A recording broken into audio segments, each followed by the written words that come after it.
My wife was cheating on me when she got stabbed in a motel room. Now everyone wants me to forgive her, but I won't. That sentence alone should be enough to silence a room. It usually is. It's not the kind of thing people expect to hear when they ask how your weekend went.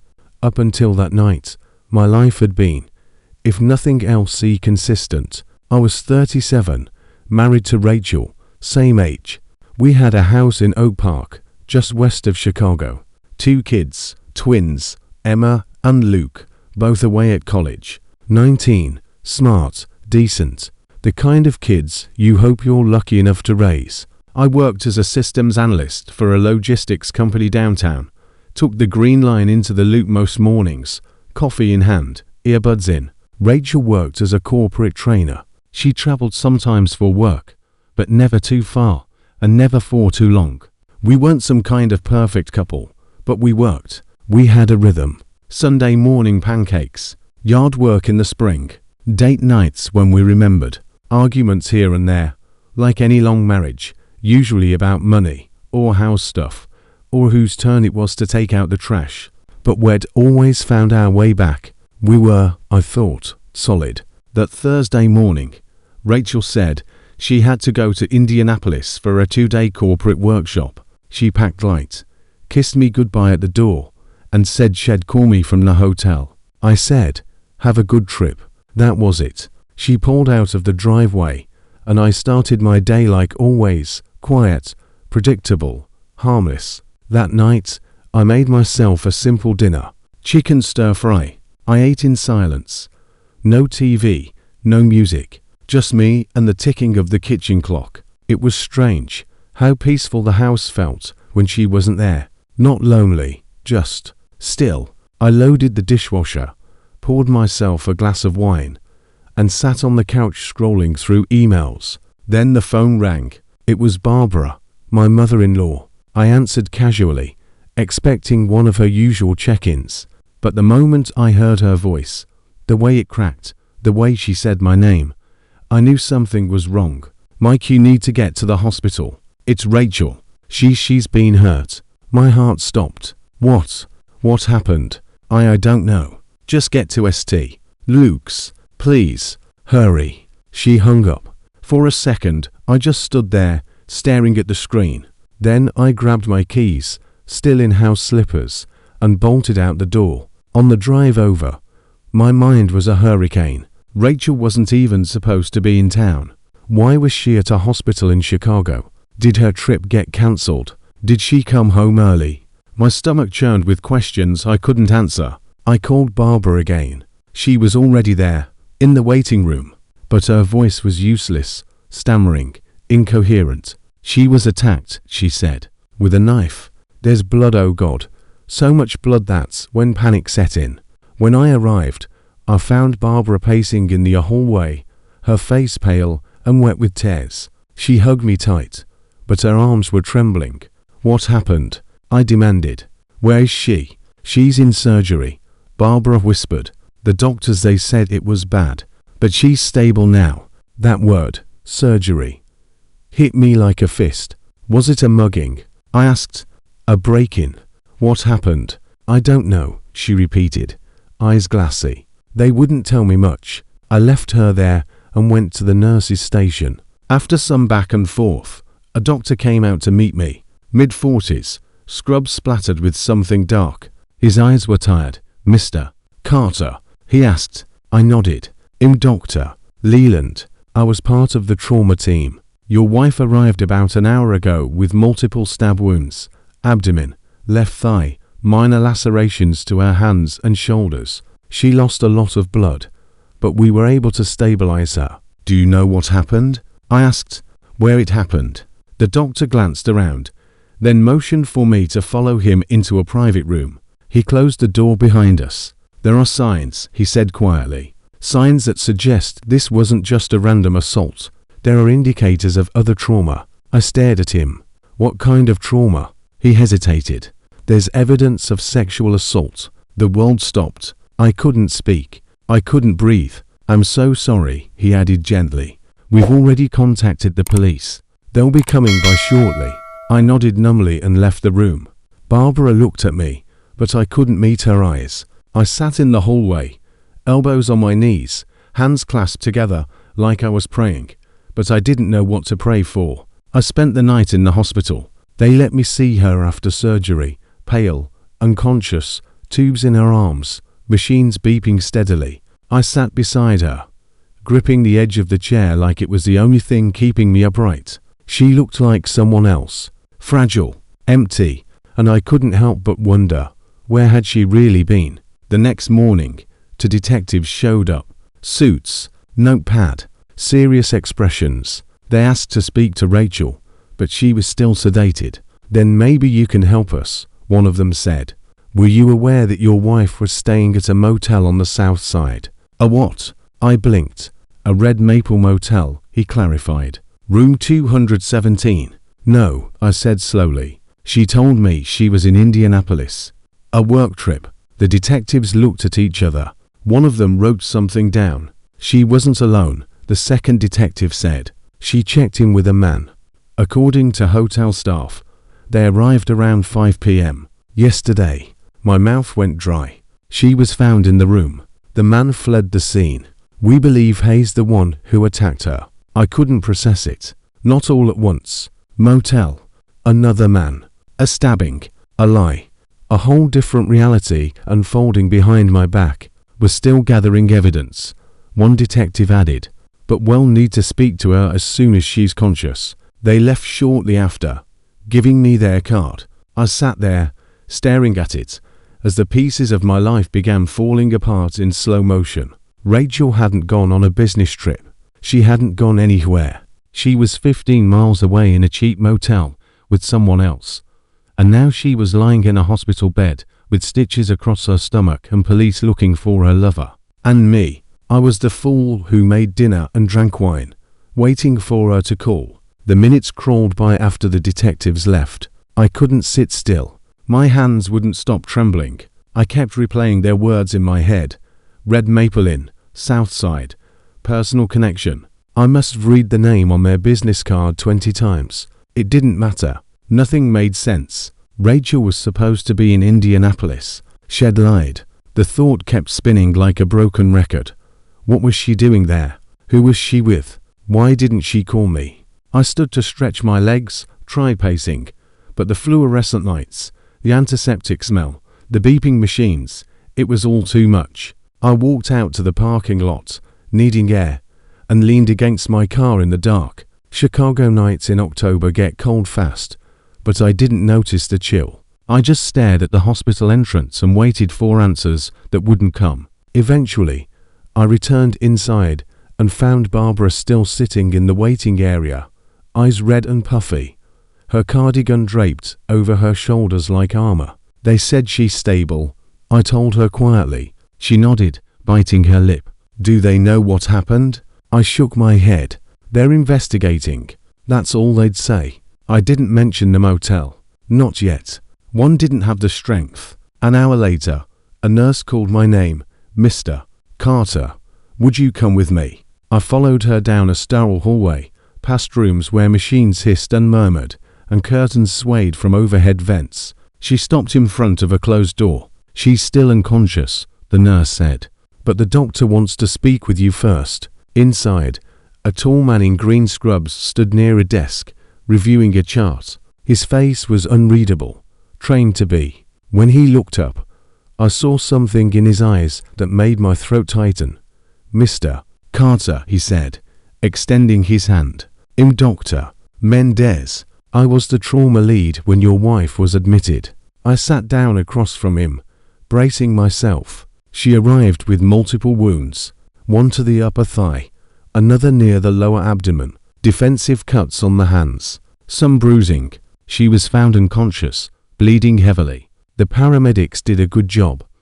If they'd arrived even 5 minutes later, she might not have made it. The words hit like slow, heavy blows. I nodded.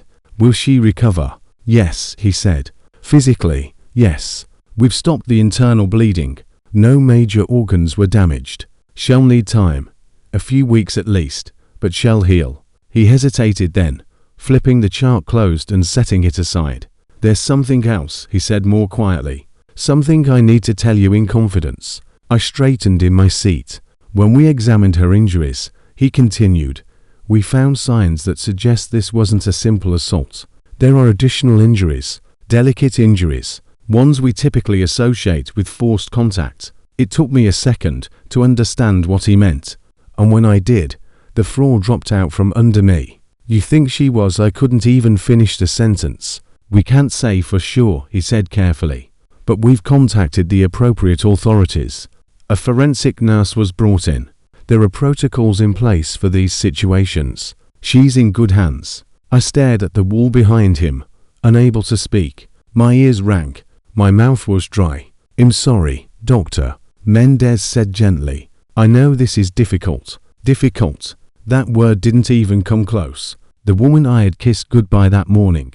The woman who said she was heading to a hotel in Indianapolis for a work trip had ended up bleeding and unconscious in a Chicago motel room with someone else. And now this. I left the room in a daze, walking like a ghost through the hospital corridors until I found a bench and sat down, trying to remember how to breathe. I don't know how long I sat there. Eventually, Barbara found me again. She sat beside me, clutching a tissue in both hands. "Mike, talk to me.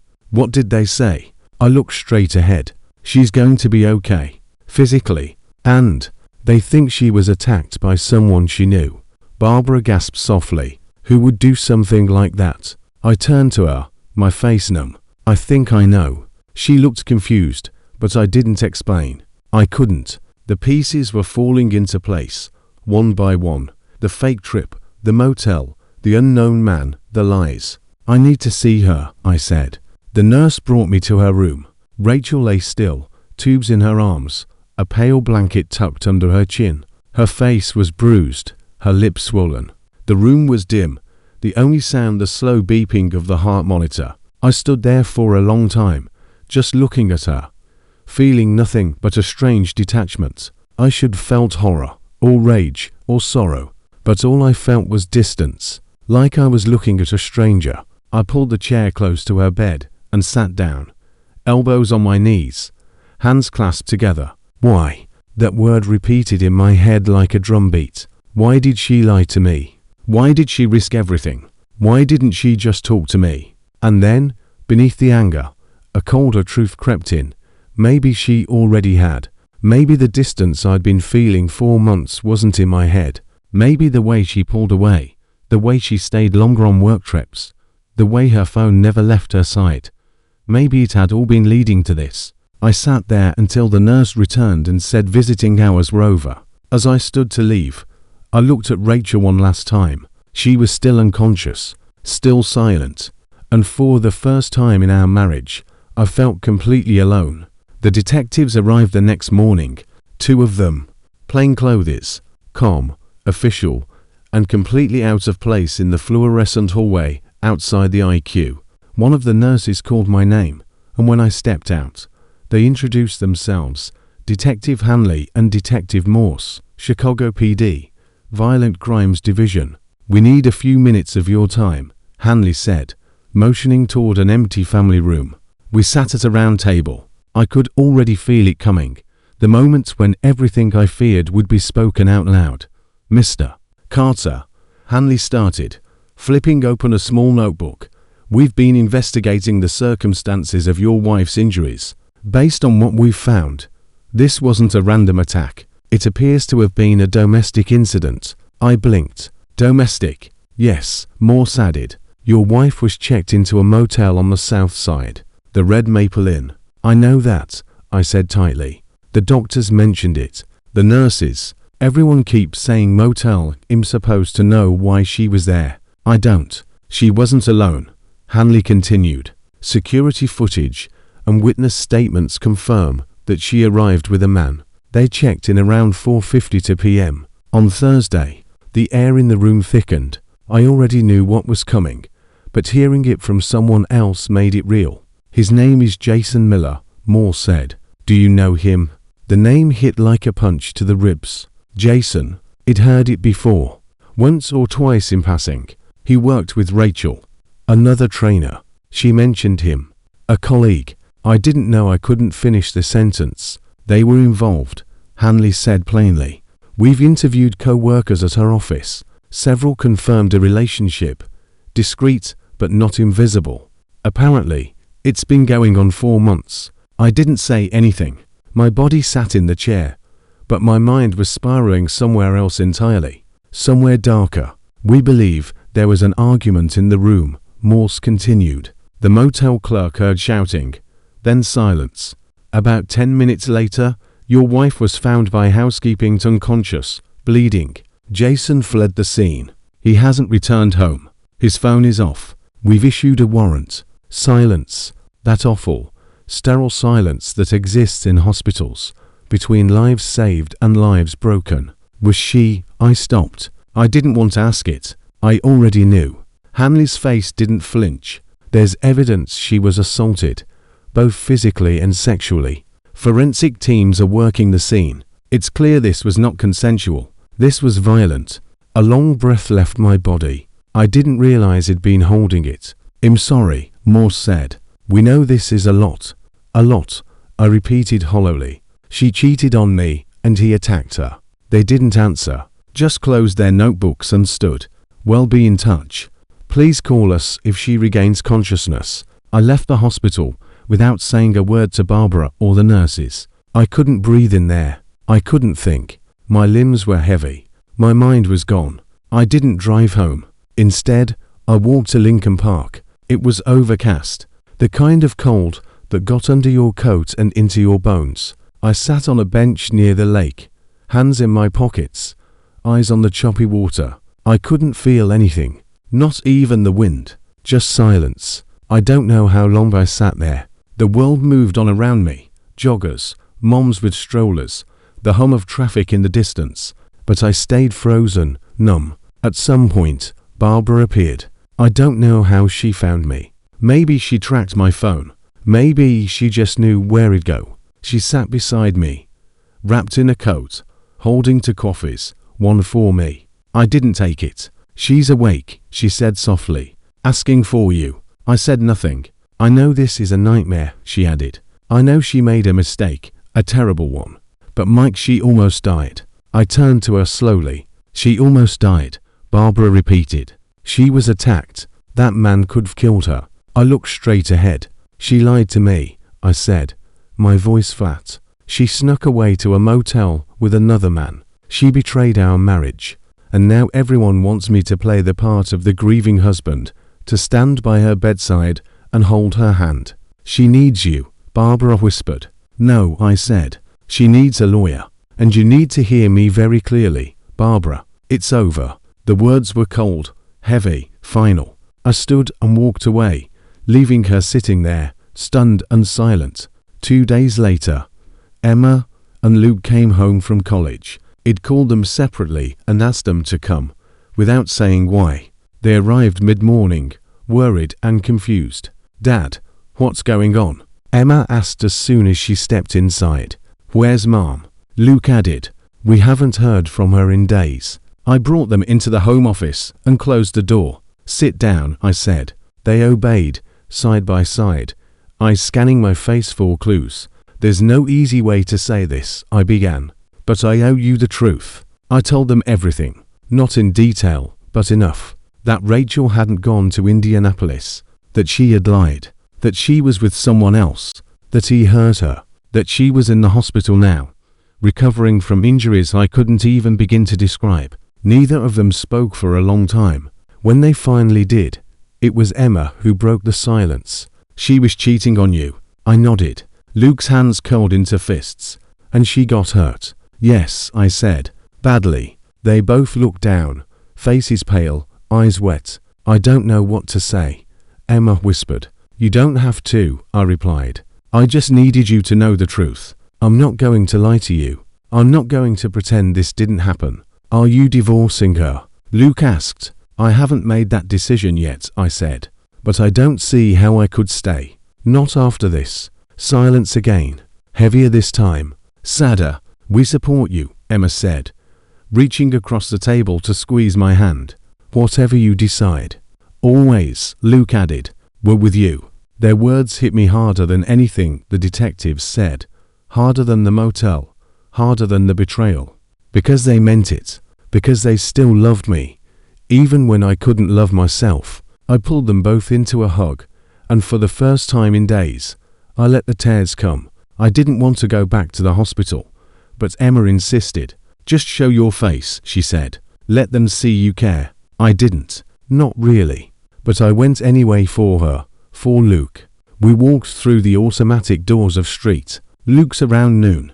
The waiting room was more crowded this time. Rachel's family had arrived. Her older brother, Dennis, stood the moment he saw me. His arms were crossed, his jaw clenched. His wife sat beside him with her lips pursed and eyes sharp.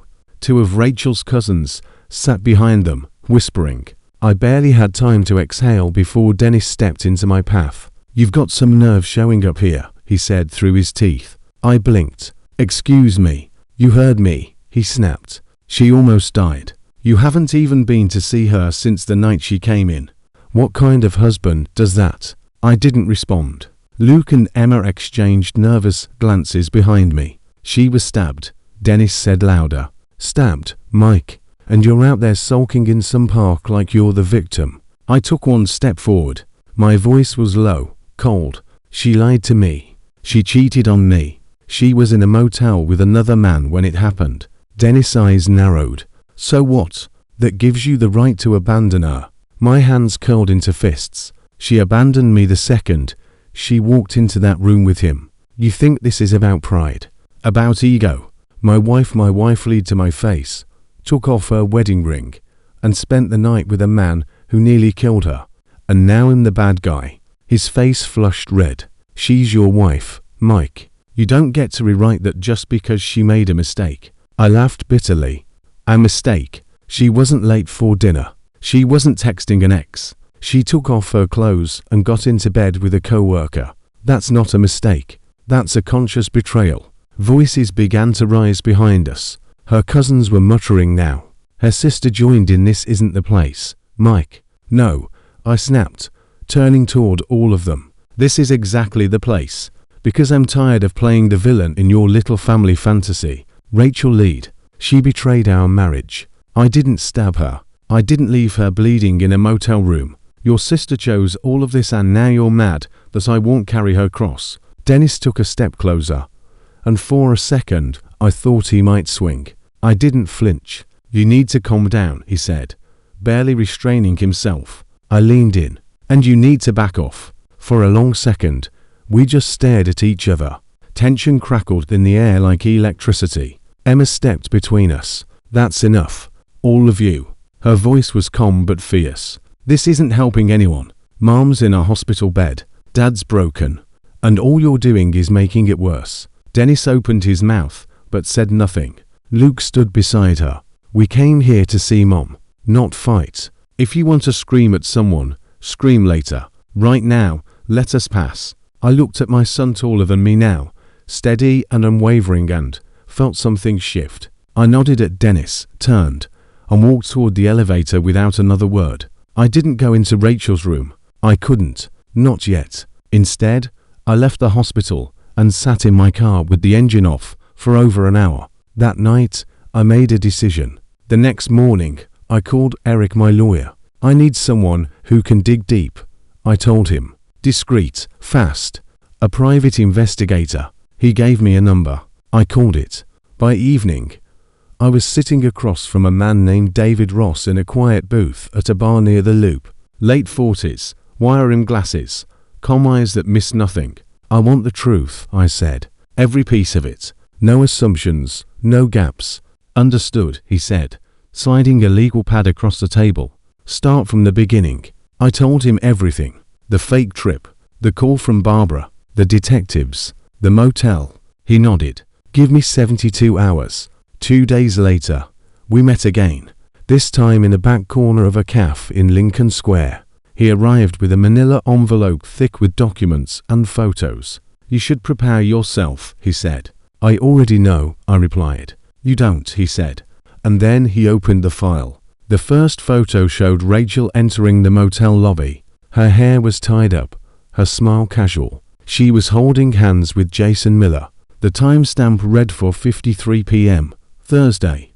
The next photo, Jason with his arm around her waist at the check-in desk. Another showed them laughing in the hallway as they approached room 217. I swallowed hard, my stomach turning. There's video too, Ross said. But you don't need it. The stills tell enough. What about him? I asked. Jason. Ross flipped to the next page. Married. 2 kids. Wife works at a medical billing firm in Naperville. They've been having issues. Co-workers say he was jealous, controlling. The relationship with your wife started sometime in June. Business trips, lunches, weekend texts. It wasn't a one-time thing. I closed my eyes. Go on. According to the motel clerk, they had been there once before. Same room, actually. But this time, there was yelling. Then nothing. A housekeeper found Rachel around 6:30, bleeding on the floor. Jason had already fled. Surveillance caught him leaving through the back exit, his shirt soaked, his face pale. He slid the final photo across the table. Jason, in mid-run, blood visible on his collar and sleeves. He hasn't gone back to work. Police can't find him. My guess, he's either hiding in another state or waiting for his lawyer to pull off a miracle. I looked down at the images. Not just betrayal, not just violence. A full-scale implosion. I can get you everything, Ross said. Cell records, chat logs, bank statements, her company emails. If it happened, we can prove it. Do it, I said. I want every brick of this affair uncovered. And as I walked out of that cafe into the cold air of early November, I knew one thing for certain. Rachel might heal from her wounds, but our marriage was already dead. Now it was time to bury it. With facts, with fire, with the truth. The morning after I met with Ross, I walked into my lawyer's office with the manila folder under my arm and my resolve locked in place. Eric glanced up from his desk and didn't say a word when he saw my face. He just nodded slowly, then closed his laptop and gestured for me to sit. "I'm filing for divorce," I said, "and I'm not giving her a cent she didn't earn." "Understood," he said, already pulling up documents. "There's more," I added, sliding the folder toward him. "I want to sue. Emotional damages, reputational harm. Her and Jason both. I don't care how messy it gets. I want it on record what they did to this family." He opened the folder and flipped through the evidence, the motel surveillance photos, the statements, the reports. His eyebrows lifted slightly, but he stayed professional. "This is solid," he murmured. "Very solid." The pie was thorough. I leaned forward. They destroyed everything. And while she lies in that hospital bed, trying to cry her way out of the fallout, I'm supposed to play the grieving husband. I've done that long enough. He nodded. "Well, serve her as soon as she's released. I'll file both suits, divorce and civil, and get your name clear of any financial liability." For the next few days, I wore a mask. For the kids. For the outside world. I went to the hospital with Emma and Luke. Sat in waiting rooms. Smiled when people greeted me. Nodded when nurses told me Rachel was improving. I brought magazines, comfort snacks. Even held the elevator for her mother. But I never went into that room. Instead, I waited. Let her believe things might still be salvageable. Let her heal. While I prepared to sever everything, Rachel's family started softening their tone once they saw I wasn't shouting. I let them think I was being patient, mature, loving. But inside, I was counting the days, counting the breaths, counting down to the moment justice would finally speak louder than apologies. A week later, the kids went back to college. I drove them myself. We didn't talk much on the way. Luke kept his headphones in. Emma stared out the window. But before they got out of the car, they each hugged me hard. "We love you," she whispered. "Whatever happens," Luke said, "don't let anyone guilt you into staying." I nodded, jaw tight. I won't. When I returned home, the house felt emptier than ever. Not because they were gone, but because I knew what came next. I called Rachel that afternoon, told her I'd be stopping by to bring her a few things, and that we needed to talk. She sounded tentative, almost hopeful. "I've been thinking about us," she said softly. "About fixing this." I didn't respond.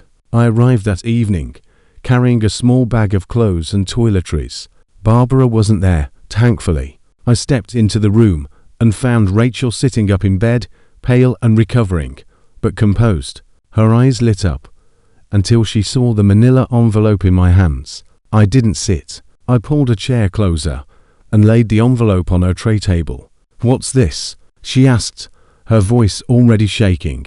"This," I said calmly, "is everything. The photos, the footage, the witness statements, your lies in black and white." She looked down at the folder, her hand hovering over it, but not touching it. "And this," I continued, sliding over a separate set of documents, "is the divorce filing, and the civil suit, against you, and against Jason." Her mouth dropped open. Her eyes filled instantly. "Mike, no." She tried again. "I didn't mean. You meant it the minute you booked that room. The second you lied about Indianapolis. The second you kissed him in that motel hallway like I didn't exist." Tears spilled down her cheeks. I was lonely. I was confused. He manipulated me.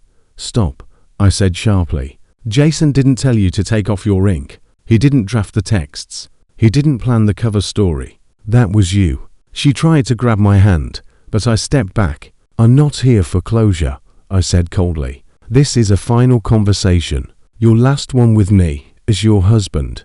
Mike, please, no." Her sobs turned frantic. "You can't do this. I almost died." "Doesn't that mean anything?" "It means," I said, voice flat as concrete, "that your lover almost killed you.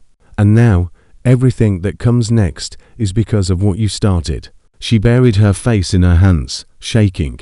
I stood. "Actions have consequences, Rachel, and this is yours." I walked to the door, paused, and looked back. There's nothing left to forgive, only to end. Then I left, closing the door behind me without looking back.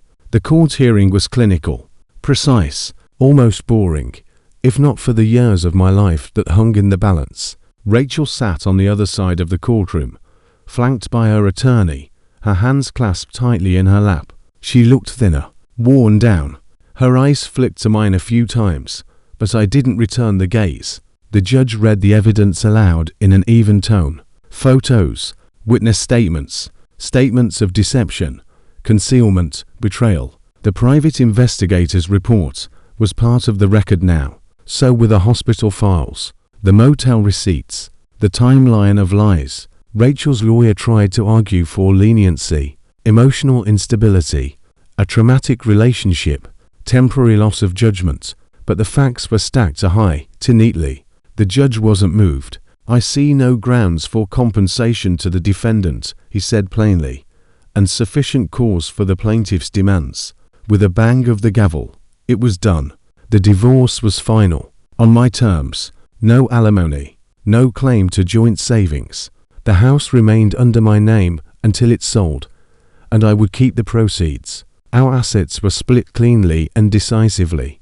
There was no ceremony, no congratulations, just papers and silence. Later, I learned Rachel lost her job. The affair with a co-worker had spread through the company like wildfire. They couldn't spin it as personal. HR got involved. She was asked to step down voluntarily. Jason didn't just lose his job. He was arrested 2 weeks later in Ohio, hiding out at his brother's cabin. The door charged him with aggravated assault and unlawful restraint. He pled guilty to avoid a trial. Got 7 years.